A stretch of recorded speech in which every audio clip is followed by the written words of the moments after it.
Welcome back friends. Mission মাধ্যমিক 2021 English নিয়ে আবার চলে এসেছি আমরা। তো আমরা আলোচনা করছিলাম সি ফিভার কবিতাটি নিয়ে, জন মেসফিল্ডের লেখা সি ফিভার কবিতাটি। সি ফিভার কবিতাটি নিয়ে এটি আমাদের থার্ড ভিডিও। ফার্স্ট ভিডিওতে আমরা আলোচনা করেছিলাম রোম্যান্টিক ট্র্যাডিশনের বিভিন্ন ফিচার্স নিয়ে এবং কিভাবে সি ফিভার কবিতাটির মধ্যে রোম্যান্টিসিজমের বিভিন্ন গুণ প্রকট হয়ে রয়েছে। দ্বিতীয় সেকেন্ড যে ভিডিওটা আমাদের রয়েছে সেইখানে আমরা আলোচনা করেছিলাম বিভিন্ন পোয়েটিক ডিভাইসেস নিয়ে, বিভিন্ন ফিগার্স অফ স্পিচ নিয়ে এবং কিভাবে সেই ফিগার্স অফ স্পিচগুলো একটা পোয়েমকে আমাদের এই সি ফিভার কবিতাটিকে আরও বিউটিফাই করে তুলেছে, সেটা আমরা লাস্ট ভিডিওতে আলোচনা করেছিলাম। আজকের ভিডিওতে আমরা ডিরেক্টলি চলে যাব ইউনিট নাম্বার 1-এ। তো ইউনিট নাম্বার 1 শুরু করার আগে তোমরা জাস্ট এই কয়েকটা জিনিস মনে রাখবে যে রোম্যান্টিসিজম মানে লাভ ফর নেচার, তাতে থাকবেই থাকবে। দ্বিতীয়ত ওখানে exploration of the unknown and exploration of the unseen, যেই জিনিসটাকে দেখিনি, যেই জিনিসটাকে জানি না, সেইটাকে জানার জন্য, সেইটাকে দেখার জন্য একটা প্রবল আগ্রহ। তারপর রোম্যান্টিসিজম আর কি পছন্দ করে? রোম্যান্টিসিজম একটা যে বাঁধা একটা রুটিন লাইফ রয়েছে সেটা থেকে বেরোনোর চেষ্টা করে এবং সেই বেরোতে গিয়ে যদি আমরা অ্যাডভেঞ্চার ফেস করি, যদি আমরা কোনো রকমের ট্রাবলস ফেস করি, যদি আমরা আমাদের আলটিমেট ইনিশিয়েটিভে ফেলিয়ারও হই, রোম্যান্টিক ট্র্যাডিশন কিন্তু সেই ফেলিয়ারকেও গ্লোরিফাই করবে। কেন? রোম্যান্টিসিজম এই জিনিসটাতে ফোকাস করবে না যে আমরা at the end of the day fail করেছি বা আমাদের অ্যাটেম্পটা আনসাকসেসফুল ছিল। রোম্যান্টিসিজম যেই জিনিসটাকে গ্লোরিফাই করবে সেটা হচ্ছে এটাই যে আমরা একটা বিরাট কিছু অ্যাটেম্প্ট করতে গেছি। সুতরাং in romantic tradition what is more important is what we try to attempt, কি আমরা অ্যাটেম্প্ট করতে চাই, and it is not at all important what we actually gain, কি আমরা পাই সেটা গুরুত্বপূর্ণ নয়। তো এই যে রোম্যান্টিসিজমের বিভিন্ন ফিচার্স, এইটাকে মাথায় রাখবে এবং তার সঙ্গে দ্বিতীয় ভিডিওটাকে একটু মনে রাখার চেষ্টা করবে। এবার এই দুটোকে মাথায় রেখেই কিন্তু আমাদের ইউনিট স্টানজা নাম্বার 1টা আমরা আলোচনা করছি। স্টানজা নাম্বার 1-এ দেখো কি বলছেন। বলছেন যে I must go down to the seas again. খুব ইম্পর্ট্যান্ট এই যে পার্টিকুলার পার্টটা ফার্স্ট লাইনে, I must go down to the seas again. এখানে যে ইম্পর্ট্যান্ট ওয়ার্ডসগুলো সেগুলো হলো আই, মাস্ট, আগেইন। এই ওয়ার্ডগুলো খুব ইম্পর্ট্যান্ট। কেন? দেখো রোম্যান্টিক ট্র্যাডিশন কিন্তু নেচারকে এক্সপ্লোর করার কথা বলে, কিন্তু নেচারকে এক্সপ্লোর করার মানে এই নয় যে দলে দলে হই হই করে নেচারের কাছে চলে গেলাম। মনে রাখবে নেচারকে তুমি তখনই কিন্তু বেস্ট এক্সপ্লোর করতে পারবে যখন তুমি নিজে লোনলি হবে।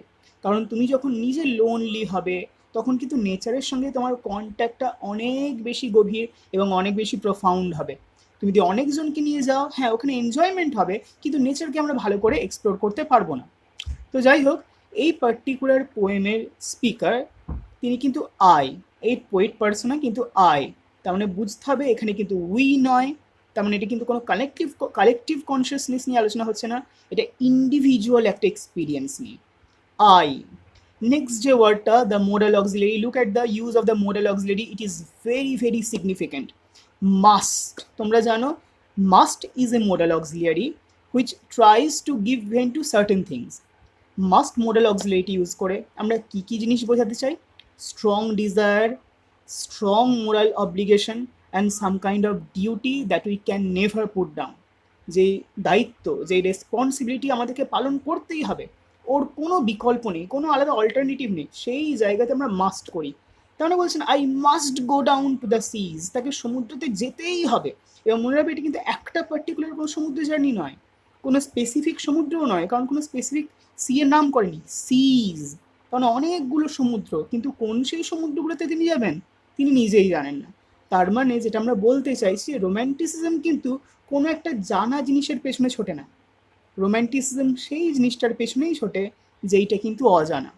নেক্সট যে ওয়ার্ডটা আগেইন, আগেইন ওয়ার্ডটা খুব ইম্পর্ট্যান্ট, তোমাদের প্রশ্ন করতে পারে যে এই যে পার্টিকুলার স্পিকার তিনি সিতে প্রথমবার যাচ্ছেন, আনসারটা হয়ে ভুল, কারণ আগেইন তার মানে তিনি আগেও গেছেন, তিনি আবার যেতে চাইছেন। তার মানে খুব ইম্পর্ট্যান্ট যে তিনি নেচার মানে বুঝতেই পারছো যে এরকম সি যেগুলো রয়েছে সেখানে যদি আই মানে লোনলি হয়ে আমরা যাই, একাকি যদি যাই, তার মধ্যে কিন্তু প্রবল ডেঞ্জার্স রয়েছে, great kind of mishaps might happen. তো সেই সমস্তকে কনসিডার করেও তিনি কিন্তু আবার যেতে চাইছেন। তার মানে বুঝতে হবে this particular speaker is in love with nature, তিনি নেচারকে ভীষণ ভালোবেসে ফেলেছেন। তাই নেচারের ডেঞ্জার্স কী, নেচারের ঝুঁকি কী, নেচার থেকে কি কি রকমের বিপদ ঘটতে পারে সেইটা তার কাছে কিন্তু মোটেই ইম্পর্টেন্ট না। তিনি চান নেচারকে আরও ভালো করে স্টাডি করতে, নেচারকে আরও ভালোবাসতে।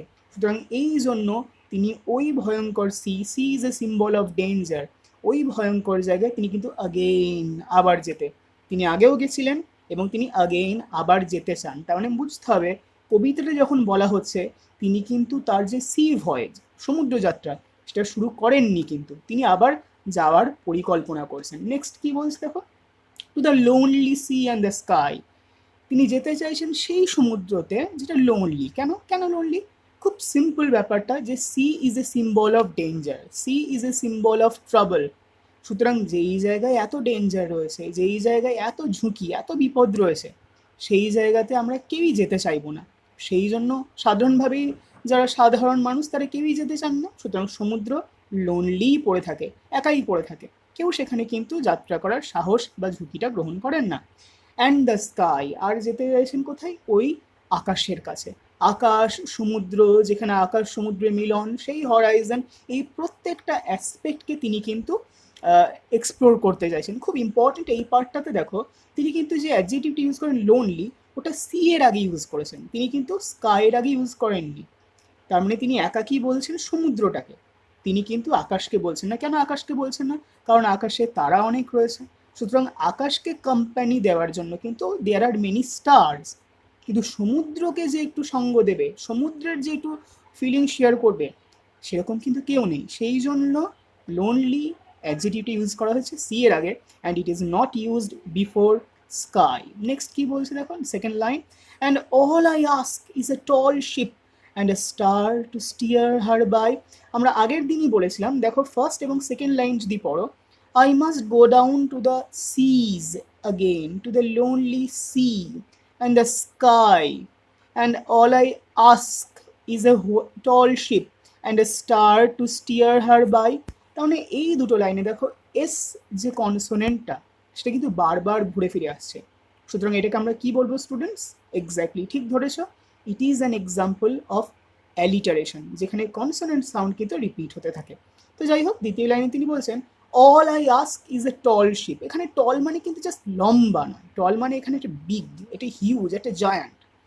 এবার বুঝতে হবে, তুমি যদি ছোট্ট একটা জায়গায় যাত্রা করতে চাও সমুদ্রে বা জলপথে, তাহলে you don't need a tall ship, you just need some kind of boat, একটা ছোট্ট বোট দিয়েই হয়ে যাবে। তার মানে বুঝতে হবে তার এই যে জার্নিটা, তার জার্নিটা কিন্তু অনেকটা ভাস্ট হবে, অনেকটা লম্বা হবে।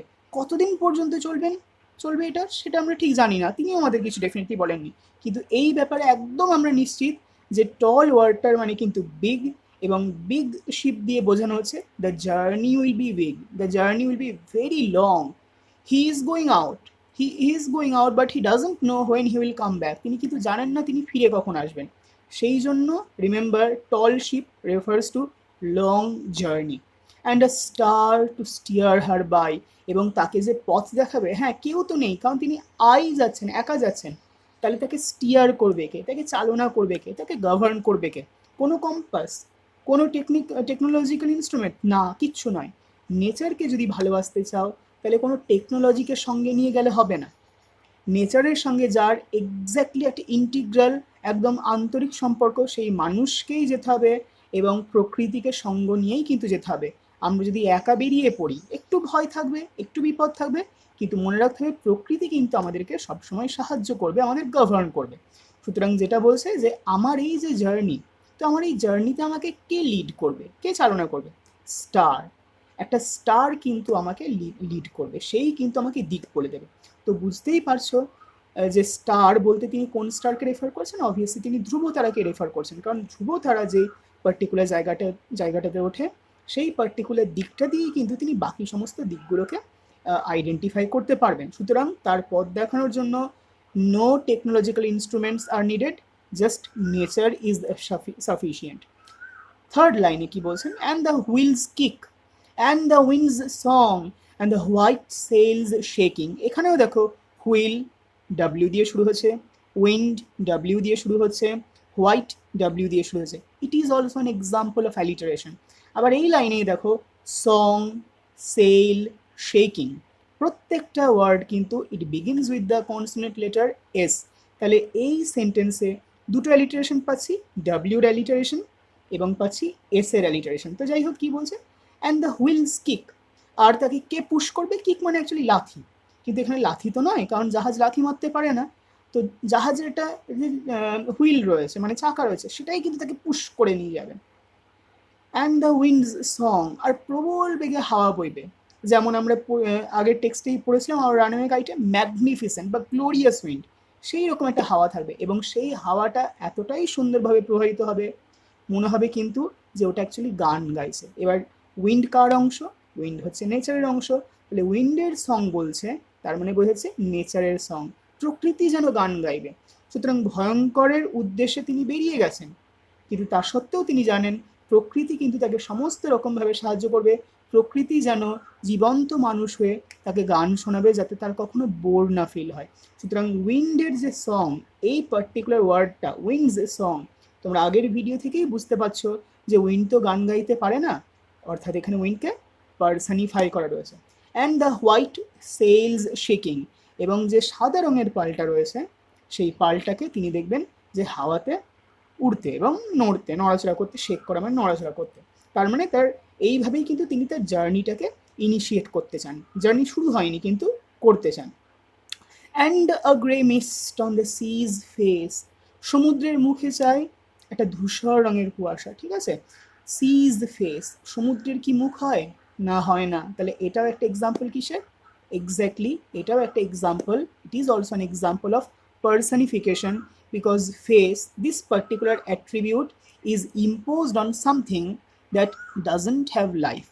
সুতরাং sees face is an example of personification. তো এই সমুদ্রের মুখে তিনি দেখতে পাবেন এটা ধূসর রঙের কুয়াশা। ধূসর রঙটা কীভাবে তৈরি হয়? It is a mixture off white and dark, white and black. White refers to something যেটা নিয়ে তোমার ভালো আইডিয়া রয়েছে, ক্লিয়ার কাট সমস্ত কিছু জানো। ব্ল্যাক হচ্ছে সামথিং যেটা নিয়ে তোমার কোনো আইডিয়াই নেই, কিন্তু যেই জিনিসটার প্রতি আমাদের সব থেকে বেশি অ্যাট্রাকশন সেটা হোয়াইটও নয়, কারণ হোয়াইট নিয়ে তো আমরা সবটাই জানি, কোনো জিনিস যদি পরিষ্কারভাবে জানতে পারো সেই নিয়ে অ্যাট্রাকশন থাকে না। আবার ব্ল্যাক, সেটা নিয়ে কিছুই জানতে পারছি না, তাহলে ওটা নিয়েও অ্যাট্রাকশন নেই। অ্যাট্রাকশন হচ্ছে সেইটা যেটাকে আমরা জানতে পারি কিন্তু কোনো কারণে এখনো জানা হয়নি। সুতরাং ওই জন্য ওই জানা অজানা, সিন আনসিনের মিক্সচার, নোন আননোনের মিক্সচার, হোয়াইট ব্ল্যাকের মিক্সচার, এই সমস্তগুলোকে বোঝাতে গিয়ে তিনি কিন্তু গ্রে ওয়ার্ডটি ইউজ করেছেন। সুতরাং grey, remember the colour grey is used to suggest some kind of mystery, একটা রহস্য, সেই রহস্যের এক্সপ্লোরেশনেই কিন্তু তিনি যাচ্ছেন। And a grey mist on the sea's face, সমুদ্রের মুখে ওরকম ধূসর একটা কুয়াশা। সুতরাং কুয়াশাটা রয়েছে সমুদ্রের মুখে, তিনি একজন ভয়েজার হয়ে তিনি কি করবেন, ওই যে মিস্ট্রিটা রয়েছে, দ্য ভেইল অফ মিস্ট্রি, রহস্য তার যেন সমুদ্রের মুখে যে একটা ওড়না রেখেছে সেই ওড়নাটাকে তিনি কিন্তু সরাতে যাবেন। And a grey dawn breaking, এবং তার জার্নিটা হবে এমন একটা সময় যখন ডনটা, ভোরবেলাটা, সে কিন্তু ভাঙছে, সেও কিন্তু যেন ঘুম থেকে উঠছে, এখানেও যেন একটা সেন্স অফ পার্সনিফিকেশন। এবং ডনটা কেমন? ডনটাও দেখো গ্রে, তার মানে রাত যে পুরোপুরি চলে গেছে তাও নয়, সকালের যে আলো পুরোপুরি ফুটে গেছে তাও নয়, একটু